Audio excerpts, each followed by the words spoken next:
on est au centre du Québec pour présenter une initiative qui a été prise par des partenaires locaux là-bas, régionaux. On va d'abord accueillir Marianne Dion, qui est nutritionniste et qui est agente de planification, programmation et recherche au CIUS de Mauricie-Centre du Québec. Et Marilyn Molaison, qui est la coordonnatrice du plan d'action de la table intersectorielle régionale pour les saines habitudes de vie au centre du Québec, la TIR-SHV. Alors, bienvenue à toutes les deux. On est très heureux de partager ça avec vous aujourd'hui parce que, un peu avant Noël, il y a plusieurs partenaires de votre région qui ont annoncé la création d'un réseau pour la sécurité alimentaire du centre du Québec. Ils indiquaient à ce moment-là qu'il s'agissait d'une priorité tant en ce qui a trait au développement social qu'à la lutte à la pauvreté mais aussi en prévention en santé.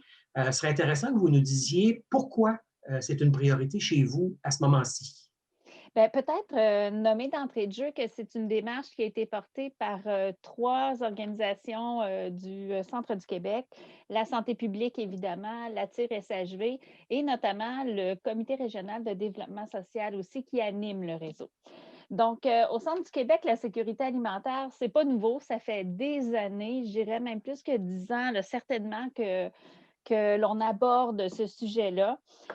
Puis je dirais qu'on est une région agricole, hein, le centre du Québec, et on est aussi une région où l'action communautaire autonome est très active depuis les tout débuts de sa création. Donc, je dirais que ce qu'on vit présentement, c'est une convergence des perspectives parce que ça fait partie de nos préoccupations depuis longtemps. Il y a eu un ralentissement des travaux à un moment donné dans l'historique de tout ce qu'on a fait en sécurité alimentaire. Par exemple, la fusion du CIUS, l'abolition des CRE qui a eu beaucoup d'impact partout au Québec. Et certainement, les démarches des dernières années qu'on a fait, les années récentes, et aussi tous les leviers provinciaux qui descendent, qui sont interministériels. Donc, ça aussi, ça nous donne du vent dans les voiles, au fond, pour se concerter autour de la sécurité alimentaire. J'ajouterais peut-être, Marilyn, à ça que dans le fond, pour les partenaires régionaux, ça a été vraiment une occasion à saisir, justement, tu l'as mentionné tout à l'heure, la réunion des fonds, des mesures qui nous rallient tous là, en sécurité alimentaire, autour du système alimentaire durable aussi. Veut pas, ayant des missions puis des mandats qui étaient reliés à tout ça, là, que ce soit le MAMACH, le MAPAC, le CRDS qu'on a nommé tout à l'heure, la TIR-SHV, le CIUS également, on était tous du même avis que c'est important de le travailler ensemble puis de favoriser des arrimages pour aussi faciliter le travail de nos territoires par rapport à ça. Puis, plus concrètement, bien, on a aussi des ancrages assez clairs là-dessus, c'est-à-dire qu'il y a quand même eu une consultation pour les alliances centricoises en 2019, puis une des priorités qui est ressortie, c'est la sécurité alimentaire. Fait que nécessairement, c'est quelque chose auquel on s'attache. Puis, il y a également le chantier numéro 5 sur les services de proximité de la démarche de co-développement avec la table des MRC au centre du Québec, qui a aussi ciblé cette priorité-là. En plus de ça, bien, nous, on a une entente au CIUS avec le CRDS concernant le développement social, puis ça nous permet justement de travailler plus sur les conditions de vie, la qualité de vie, dans le fond, de notre population. On vise, dans le fond, à travailler davantage sur nos déterminants sociaux, à réduire les inégalités sociales de santé, à travailler cette fameuse création d'environnement favorable puis de sécurité alimentaire pour nos populations. Fait que d'office, pour nous, c'est vraiment important d'y être. Puis pour vous aussi également à la TIR, nécessairement de par tout le travail qui a été fait précédemment, puis le fait que depuis 2014 aussi, vous ayez des activités qui touchent davantage l'accessibilité physique et économique à une saine alimentation, je pense que ça va de soi, en fait. Donc, tu sais, je nommerais peut-être là-dessus que c'était comme clair pour les partenaires qu'on avait une intention d'aller plus loin dans notre travail ensemble pour faire en sorte que cette sécurité alimentaire-là, elle puisse procurer une qualité de vie à nos citoyens puis assurer aussi des services de proximité. Là. Surtout, on le voit dans le contexte de la pandémie actuelle, ça revient de plus en plus une priorité, surtout dans nos milieux ruraux qui sont en majorité au centre du Québec. C'est assez clair à vous entendre que cette priorité de plusieurs organismes, de plusieurs tables aussi, vous souhaitez la voir partagée à d'autres partenaires dans la région. Est-ce qu'il y a des acteurs que vous aimeriez voir se joindre à ce travail-là qui est engagé par le réseau? Puis, dans une certaine mesure, comment vous allez vous y prendre pour inviter ces partenaires-là à vous joindre?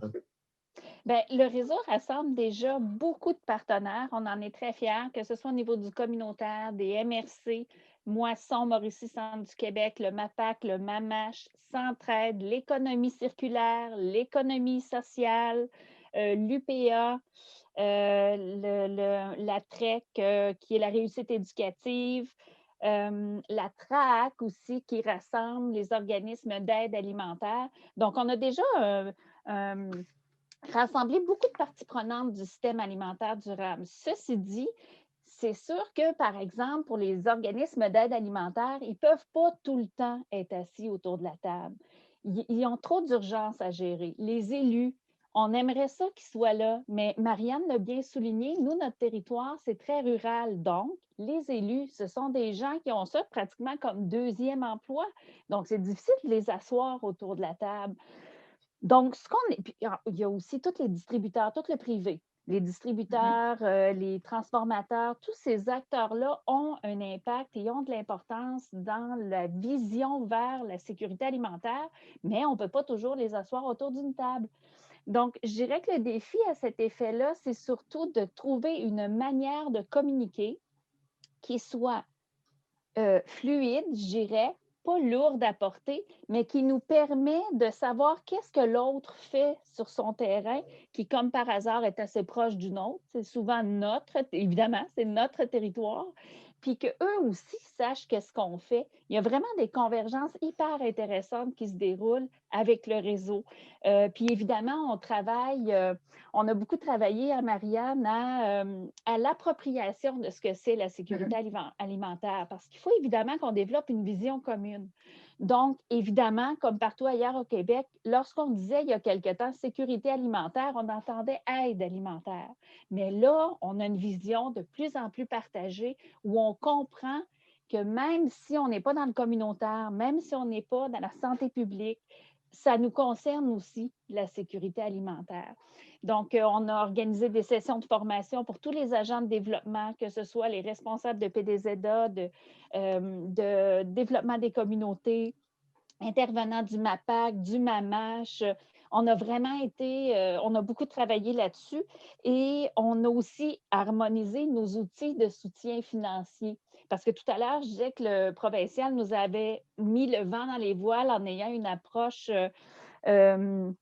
multi-ministère, disons, gouvernemental. Mais quand on arrive sur le terrain, il a fallu qu'on travaille pour favoriser, pour démontrer, même par nos outils, qu'on travaille sur la même chose. Là, on voit bien que vous êtes en train de mettre en place ce réseau-là, puis vous souhaitez évidemment qu'il se passe des choses à partir de l'existence du réseau. Vous voyez comment les prochaines étapes, en terminant, les prochaines étapes devant vous?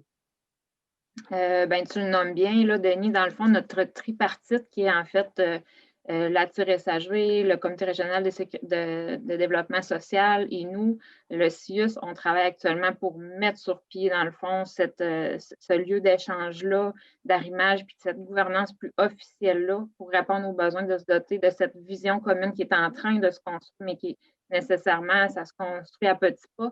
Cette habitude de travailler ensemble, mais je vous dirais, ça, c'est du travail de longue haleine.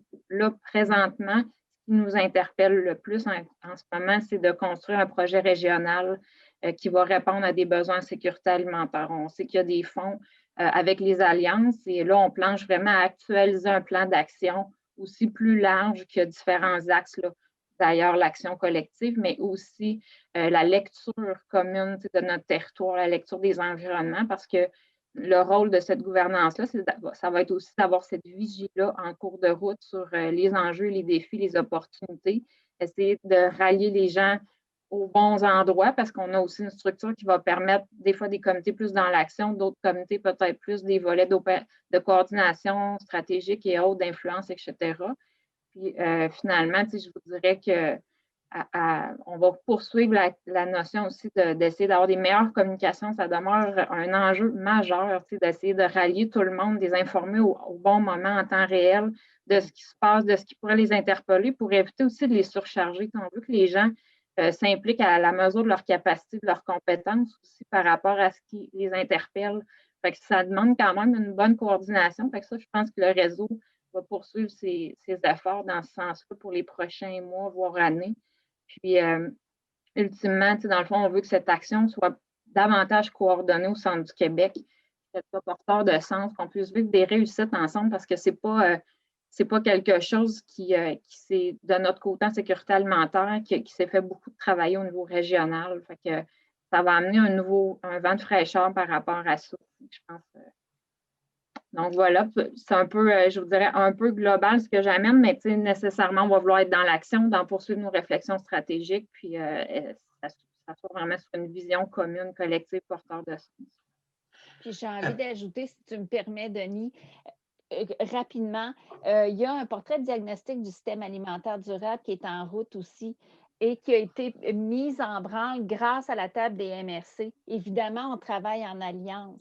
Donc, ça aussi, ça va nous nourrir pour être dans le concret, bien qu'on y soit déjà, mais d'autant plus.